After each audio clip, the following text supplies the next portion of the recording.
Hello everyone, welcome back to my channel. And आज के इस लेक्चर के अंदर हम बात करेंगे आईपीसी एंड आईपीसी के कुछ जनरल इंट्रोडक्शन की और आईपीसी के बारे में सब कुछ।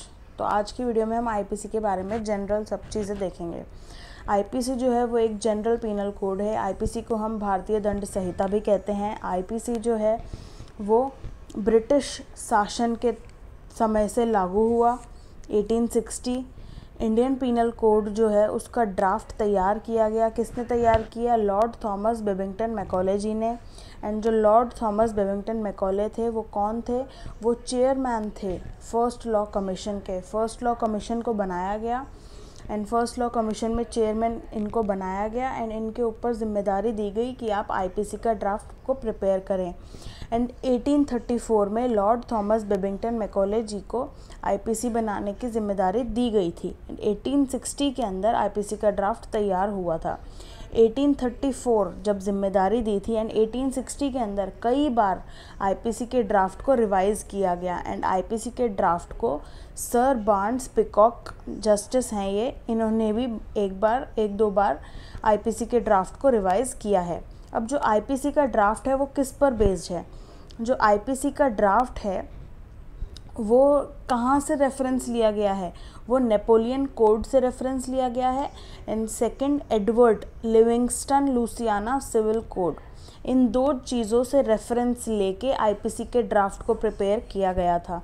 जो ऑफेंसेस इंक्लूड किए गए हैं आईपीसी के अंदर या किए गए थे उस समय, वो बेस्ड हैं वुल्फेंडम कमेटी रिपोर्ट 1956 के ऊपर।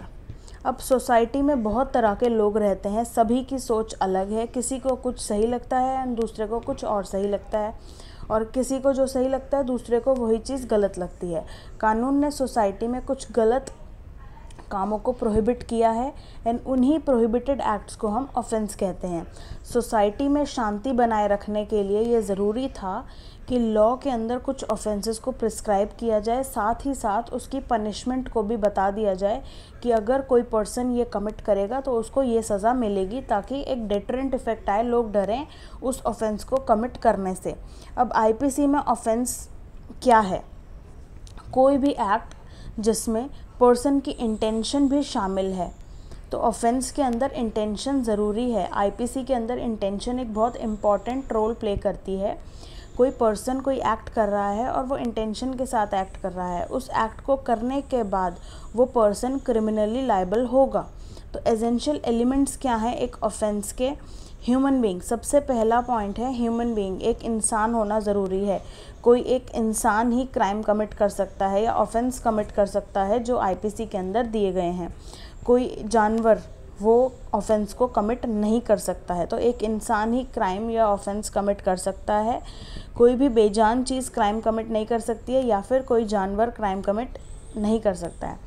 क्राइम और ऑफेंस दोनों ही यूनिवर्सल यूज टर्म्स हैं, बट क्राइम जो है वो बहुत ज़्यादा वाइड टर्म है and offence narrow down term है जो कि आईपीसी के अंदर यूज़ की गई है। क्राइम्स के अंदर बहुत सारे चीज़ आ जाती है। क्राइम्स के अंदर हम मॉरल रॉन्ग्स, मॉरल जो ऑफेंसेस हैं वो भी आ जाते हैं, लेकिन जो ऑफेंस है उसके अंदर ये चीज़ें नहीं आती है। ऑफेंस के अंदर वही ऑफेंसेस आते हैं जो सोसाइटी के अंदर रिकॉग्नाइज़ किए हैं लॉ ने कि ये ऑफेंस है।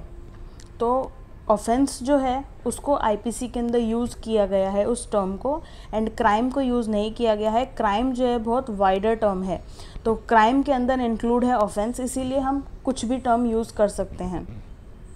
सेकंड चीज़ है मलाइस, स्टेट ऑफ माइंड, कि जिस पर्सन के साथ वो एक्ट हो रहा है या जिस पर्सन ने वो एक्ट किया है वो इंटेंशनली किया है, वो जानबूझकर किया है, उसको पता था कि उसका नतीजा क्या होगा। जो पर्सन ऑफेंस कमिट कर रहा है, जो पर्सन किसी अनदर पर्सन को हार्म पहुंचा रहा है, उसको पता है कि उसके इस एक्ट करने से क्या होगा। दूसरे पर्सन को हार्म पहुंचेगा, उसको इंजरी पहुंचेगी या उसकी इमेज को इंजरी पहुंचेगी, उसकी गुडविल ख़राब होगी। तो उसको ये सारी बातों की नॉलेज थी। उसका इंटेंशन ही ये था कि उसके जो भी एक्ट के कॉन्सिक्वेंसेस हों वो यही चाहता था। तो इंटेंशन बहुत एक इम्पॉर्टेंट रोल प्ले करता है क्रिमिनल लॉ के अंदर। नेक्स्ट है किसी पर्सन के मन में अगर सोचने से ही ऑफेंस नहीं होगा किसी पर्सन ने सोचा कि मैं अपने नेबर को मार डालूँगा, तो सोचने से ही वो ऑफेंस कमिट नहीं हो जाएगा जब तक कि वो कोई एक्ट ना कर दे उस सोचने के बारे में। जो उसने सोचा उसको, उस एक्ट को पूरा करने के लिए अगर वो कोई एक्ट करता है, उसने सोचा कि मैं अपने पड़ोसी को मार दूंगा, और ये सोचने के बाद उसने प्लानिंग स्टार्ट कर दी, उसने चीज़ें इकट्ठा करना स्टार्ट कर दिया कि मैं किस तरीके से मारूंगा, किस चीज़ से मारूंगा, जहर दे के मारूंगा या क्या यूज़ करूंगा वेपन। उसने चाकू भी रख लिया अपने घर में, रस्सी भी रख ली उसके हाथ पांव बांधने के लिए, और जहर भी मंगवा लिया, और उसके पानी की जो टंकी थी उसके अंदर जहर की बोतल डाल दी। तो ये कुछ चीज़ें ऐसी हैं जो उसने एक्ट कमिट करे अपना जो उसकी इंटेंशन थी उसको पूरा करने के लिए। उस एक्ट करने से किसी अनदर पर्सन को इंजरी पहुंची है तो ही वो एक्ट ऑफेंस की कैटेगरी में फॉल करेगा। कोई उसने एक्ट करा और उससे किसी अनदर पर्सन को इंजरी नहीं पहुंची, सपोज़ उसने क्या करा, सिर्फ रस्सी खरीदी और अपने घर में रख ली और उसके बाद उसने आगे कुछ भी एक्ट नहीं करा, तो इस सिचुएशन के अंदर, इस सर्कमस्टांसेस में जो उसका नेबर है उसको कोई भी हार्म या इंजरी नहीं पहुंची है, तो ये जो उसका एक्ट है ये ऑफेंस की कैटेगरी में फॉल नहीं करेगा। तो यहाँ पर ऑफेंस कमिट होने के कुछ एसेंशियल्स क्या क्या हमने देखे। फर्स्ट, ह्यूमन बीइंग होना ज़रूरी है। सेकंड, मलाइस होना ज़रूरी है, यानी कि गिल्टी माइंड, यानी कि इंटेंशन, नॉलेज, ये चीज़ें होना ज़रूरी है। थर्ड, क्रिमिनल एक्ट होना ज़रूरी है, कोई एक्ट कमिट होना चाहिए, उस एक्ट से किसी को इंजरी होनी चाहिए, ये लास्ट पॉइंट। फोर्थ पॉइंट है इंजरी टू थर्ड पर्सन, या कोई भी अनदर पर्सन को इंजरी होनी चाहिए। इंजरी होगी, कोई क्रिमिनल एक्ट होगा, आपकी इंटेंशन होगी और आप ह्यूमन बीइंग हैं, तो आपकी क्या होगी, क्रिमिनल लायबिलिटी अराइज हो जाएगी अंडर आईपीसी। अब एक्सेप्शंस भी हैं कुछ इस जनरल रूल के, जैसे इन स्ट्रिक्ट लायबिलिटी और एब्सोल्यूट लायबिलिटी कोई भी मलाइस रिक्वायर्ड नहीं है। स्ट्रिक्ट लायबिलिटी और एब्सोल्यूट लायबिलिटी के केसेस के अंदर आपकी इंटेंशन जो है वो ज़रूरी नहीं है। अभी हमने देखा कि ऑफेंस को कमिट करने के लिए क्या एसेंशियल है सेकंड पॉइंट के अंदर, कि इंटेंशन और नॉलेज होना ज़रूरी है, मलाइस जो है वो ज़रूरी है, बट इसके कुछ एक्सेप्शंस भी हैं, वो है स्ट्रिक्ट लायबिलिटी और एब्सोल्यूट लायबिलिटी। स्ट्रिक्ट लायबिलिटी जो हमने रेलिंस वर्सेस फ्लेचर के केस के अंदर देखी, एंड एब्सोल्यूट लायबिलिटी जो हमने MC मेहता केस के अंदर देखी। उन सिचुएशन के अंदर, इन लायबिलिटीज़ के अंदर हमें इंटेंशन, नॉलेज व मलाइस की ज़रूरत नहीं होती है। आपकी अगर इंटेंशन नहीं थी, नॉलेज नहीं थी, या आपका मलाइस नहीं था, आपका गिल्टी माइंड नहीं था, स्टिल आपकी लायबिलिटी अराइज होगी। कुछ और ऑफेंसेस ऐसे हैं जो आईपीसी के अंदर गिवन है, जैसे कि nuisance, defamation, bigamy and kidnapping. इनके अंदर भी आपके मलाइस की ज़रूरत नहीं होती है। आपकी इंटेंशन थी या नहीं थी, आपने उस तरीके से एक्ट किया और आपने वो ऑफेंस कमिट कर दिया, तो आपकी क्या हो गई, लायबिलिटी, क्रिमिनल लायबिलिटी अराइज हो गई। No person is injured, still criminal liability arises. अब यहाँ पर क्या है, ये भी एक एक्सेप्शन में आता है कि कोई भी पर्सन जो है वो इंजर्ड नहीं हुआ है, बट फिर भी क्रिमिनल लायबिलिटी जो है वो अराइज हो गई है। इसके अंदर कौन कौन से ऑफेंसेस फॉल करते हैं, अटेम्प्ट, अबेटमेंट एंड कॉन्स्पिरेसी। ये हम कह सकते हैं कि प्रिलिमिनरी ऑफेंसेस भी कह सकते हैं हम इनको, कि अटेम्प्ट किया, अबेटमेंट किया या कॉन्स्पिरेसी करी, तो वो भी क्या होगा, क्रिमिनल लायबिलिटी आपकी अराइज हो जाएगी, वहाँ पर आपकी इंटेंशन की ज़रूरत नहीं होगी। क्रिमिनल लॉ के अंदर हम एक इम्पॉर्टेंट मैक्सिम को भी देखते हैं, जो कहती है, जिसका मतलब है ignorance of law is no excuse. अगर आपको लॉ के बारे में कुछ पता नहीं है कि लॉ के अंदर क्या लिखा है, सपोज़ आपको नहीं पता कि किडनैपिंग जो है वो एक ऑफेंस है और आप किडनैपिंग कर लेते हो किसी गर्ल की या किसी बॉय की, तो उसके लिए आपको पनिशमेंट मिलेगी। आप ये एक्सक्यूज़ नहीं ले सकते हो कि आप इग्नोरेंट थे इस लॉ से। तो कोई भी लॉ अगर आप उसके फैक्ट से इग्नोरेंट हो तो वो एक एक्सक्यूज़ नहीं माना जाएगा। क्रिमिनल लॉ के अंदर आपकी लायबिलिटी अराइज होगी ही होगी। अब आईपीसी के अंदर हमें और डिटेल में जाने से पहले हमें पता होना चाहिए कि क्राइम क्या होता है। बहुत सारे जो ज्यूरिस्ट हैं उन्होंने क्राइम को डिफ़ाइन करने की कोशिश करी है टाइम टू टाइम, बट क्योंकि जो सोसाइटी है वो चेंज होती रहती है तो क्राइम की डेफिनेशन भी चेंज होती रहेगी, एंड समय समय पर या टाइम पर हमें क्राइम की डेफिनेशन बदलती रहनी चाहिए। क्योंकि जो लॉ है वो टाइम के साथ साथ चेंज होता रहता है।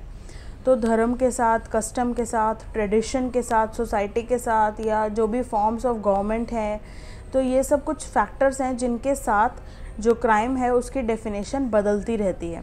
तो क्राइम वो एक्ट है जो आज तो क्राइम है पर शायद कल क्राइम ना हो, जैसे अडल्ट्री पहले क्राइम था बट अब वो क्राइम नहीं है। एंड क्राइम की जो है वो दो थ्योरीज भी हैं। क्रिमिनल लॉ के अंदर क्राइम की दो थ्योरीज देखते हैं हम। सबसे पहली थ्योरी है natural law theory and second theory है positive law theory. Natural law theory जो है वो रिलाय करती है मॉरल और एथिकल लॉ में। वो एक्ट्स जो मॉरल और एथिकल लॉ को वायलेट करते हैं वो क्राइम कहलाते हैं। तो नेचुरल जो हमें भगवान ने दिए है, नेचुरली है हमारे अंदर, हमारे इंस्टिंक्ट जो हमें कहते हैं, हमारे मॉरल्स जो हमें कहते हैं, हम क्या एथिक्स समझते हैं कि ये एथिकल है, ये एथिकल नहीं है। तो जो उन चीज़ों को वायलेट करता है वो नेचुरल लॉ थ्योरी के अंदर क्राइम कहलाएगा। एंड पॉजिटिव लॉ थ्योरी किस पे रिलाई करती है? Positive law theory relies upon man made law. जो लॉ मैन ने बनाया है, जो ह्यूमन बींग्स ने बनाया है। तो लॉ जो है वो सॉवरेन की कमांड है एंड सॉवरेन की कमांड को वायलेट करने को पब्लिक रॉन्ग कहते हैं एंड वो क्राइम कहलाएगा under positive law theory. Positive law theory के अंदर जनरली प्रॉब्लम आती हैं। वो प्रॉब्लम्स हैं जो कि सॉवरेन ने कोई गलत लॉ बनाया तो वो जब तक रिपील नहीं होता तब तक वो लॉ तो कहलाएगा ही ना। तो जो पॉजिटिव लॉ थ्योरी है उसका क्रिटिसिज्म ही ये है कि इसके अंदर अगर कोई भी गलत लॉ बन गया, जैसे गलत प्रेसिडेंट बन गया या गलत कोई भी कानून बन गया, तो जब तक वो रिपील नहीं होता या जब तक अथॉरिटी की नज़र में ये चीज़ नहीं आती है तब तक तो वो लॉ रहेगा ही। देयरफॉर क्रिमिनल लॉ और अदर कोई भी लॉ जो वो अनजस्ट है तो वो ऐसा तो नहीं होना चाहिए। तो हम पूरी तरीके से ये नहीं कह सकते कि नेचुरल लॉ थ्योरी सही है या फिर पॉजिटिव लॉ थ्योरी सही है। दोनों ही थ्योरी थोड़ी थोड़ी अप्लाई होती है और दोनों ही थ्योरी अपनी अलग अलग जगह पे दोनों के क्रिटिसिज्म भी हैं। अब क्रिमिनल लॉ जो है वो पर्सन के पर्सनल राइट्स को प्रोटेक्ट करती है and primary and secondary personal rights दोनों को प्रोटेक्ट करती है। पर्सनल राइट्स को भी दो कैटेगरी में आगे फर्दर डिवाइड किया है। पर्सनल राइट्स कैसे होते हैं? कुछ होते हैं प्राइमरी एंड कुछ होते हैं सेकेंडरी। एंड क्रिमिनल लॉ के अंदर भी हम 4 थ्योरीज को पढ़ते हैं। सबसे पहली थ्योरी है civil wrong theory. Civil wrong theory जो है वो ओरिजिनेट हुई लॉ ऑफ टॉर्ट के अंदर। वो रॉन्ग्स जो सिर्फ इंडिविजुअल्स को अफेक्ट करते हैं, फॉर एग्जांपल जैसे न्यूसेंस या फॉल्स इम्प्रिजनमेंट या डिफेमेशन, तो ये है सिविल रॉन्ग थ्योरी। सेकंड है सोशल रॉन्ग थ्योरी। ये जो सोशल रॉन्ग थ्योरी है ये ओरिजिनेट हुई है एज अ रैशनल सोसाइटी। वो रॉन्ग्स जो पूरी सोसाइटी के अगेंस्ट हैं एंड लॉ के ज़रिए इन रॉन्ग्स को रेगुलेट करना ज़रूरी है ताकि क्राइम्स को दोबारा ना कमिट किया जाए सोसाइटी के अंदर। तो उनको रोकने के लिए ये थ्योरी है social wrong theory. Next theory है third theory moral wrong theory. इस थ्योरी के अकॉर्डिंग क्राइम्स जो हैं वो रॉन्ग्स हैं जो मॉरल्स के अगेंस्ट हैं। जैसे कि नाम बोल रहा है मॉरल रॉन्ग थ्योरी, तो मॉरल के अगेंस्ट जो भी हमारे क्राइम्स हैं वो इस कैटेगरी में फॉल करेंगे। जैसे कि कौन कौन से ऑफेंसेस इसके अंदर आएंगे? जैसे कि टैक्स को इवेड करना, करप्शन करना, ब्लैक मार्केटिंग करना, फूड अडल्ट्रेशन करना, ये सारे मॉरल रॉन्ग्स हैं जो कि ऑफेंसेस इस कैटेगरी में आएंगे। नेक्स्ट है fourth theory group conflict theory. Group conflict theory के अंदर क्या कहते हैं? जो ग्रुप के अंदर ऑफेंसेस होते हैं जैसे अनलॉफुल असेंबली, तो वो ऑफेंसेस जो ग्रुप के अंदर हो रहे हैं वो ऑफेंसेस इस कैटेगरी में फॉल करते हैं। अब क्रिमिनल लॉ की हिस्ट्री जानना भी ज़रूरी है। क्रिमिनल लॉ को 3 कैटेगरी में डिवाइड किया गया है। Criminal law in ancient period, criminal law in Mohammedan period and criminal law in modern period. तो हम क्रिमिनल ज्यूरिस्प्रूडेंस को अगर देखें तो क्रिमिनल लॉ जो है वो मनु के समय से एग्जिस्ट कर रहा है, पर उस समय क्लियर फ़र्क नहीं था। जैसे प्राइवेट रॉन्ग और पब्लिक रॉन्ग दोनों ही मिक्स थे काफ़ी हद तक, उनमें डिस्टिंक्शन नहीं था। मनु ने प्राइवेट डिफेंस और एक्सेप्शंस को उस समय ही रिकॉग्नाइज कर लिया था। नेक्स्ट आता है criminal law in Mohammedan period. तो इस पीरियड के अंदर जो मोहम्मदन लॉ था वो अप्लाई होता था एंड मोहम्मदन लॉ से ही गवर्न होता था हमारा क्रिमिनल लॉ। तो एक रिलीजियस लॉ से पर्सनल लॉ से अप्लाई होता था हमारा criminal law. And criminal law का जो भी एडमिनिस्ट्रेशन था वो कौन करते थे, काजी करते थे। एंड उस दौरान कोई भी यूनिफॉर्मिटी नहीं थी क्रिमिनल लॉ के अंदर। मुफस्सिल कोर्ट्स के अंदर कुछ अलग लॉ अप्लाई होता था, प्रेसिडेंसी टाउन के अंदर कुछ अलग लॉ अप्लाई होता था, तो कोई भी यूनिफॉर्मिटी नहीं थी। इसके बाद आया criminal law in modern period. जब ब्रिटिशर्स इंडिया में आए तब मोहम्मदन लॉ अप्लाई होता था और उसके बाद अप्लाई होने लगा हिंदू लॉ। और जब इंडियन पीनल कोड को लागू किया गया तब तक हिंदू लॉ ही अप्लाई होता था एज अ क्रिमिनल लॉ। जो आईपीसी है वो ब्रिटिशर्स की ही देन है। एंड आईपीसी के अंदर ओरिजिनली कितने से चैप्टर्स एंड सेक्शंस थे, 23 चैप्टर्स एंड 511 सेक्शंस। एंड ये एनफोर्स में आया 1 जनवरी 1862 को। एंड अनफॉर्चुनेटली जो लॉर्ड थॉमस बेबिंगटन मैकॉले थे वो उस समय मौजूद नहीं थे, उनकी डेथ हो गई थी 1860 के अंदर ही। एंड 1862 में जब आईपीसी एनफोर्स में आया तब वो मौजूद नहीं थे इस दुनिया के अंदर। अब आईपीसी में बहुत सारे ड्रॉबैक्स थे और भी हैं, और उन्हें दूर करने के लिए कमिटी को सेटअप किया गया ताकि जो क्रिमिनल जस्टिस सिस्टम है उसको और ज़्यादा इफ़ेक्टिव बनाया जा सके। तो फर्स्ट कमिटी है सांथनम कमिटी, जो श्री लाल बहादुर शास्त्री के द्वारा कॉन्स्टिट्यूट की गई। एंड ये करप्शन को प्रिवेंट करने के लिए कॉन्स्टिट्यूट की गई थी। एंड कमिटी ने बहुत सी रिकमेंडेशंस भी दी ताकि हम इकोनॉमिक क्राइम्स को काफ़ी हद तक कम कर सकें सोसाइटी के अंदर। अब नेक्स्ट कमेटी जो कॉन्स्टिट्यूट की गई वो है मैलिमथ कमेटी। इस कमेटी को सेटअप किया गया वायलेंट क्राइम्स को बढ़ता देख कर कि जो वायलेंट क्राइम्स है बहुत ज़्यादा सीरियस क्राइम्स हैं सोसाइटी के अंदर, वो बढ़ते जा रहे हैं। एंड उनको रोकने के लिए कुछ रिकमेंडेशंस चाहिए थी।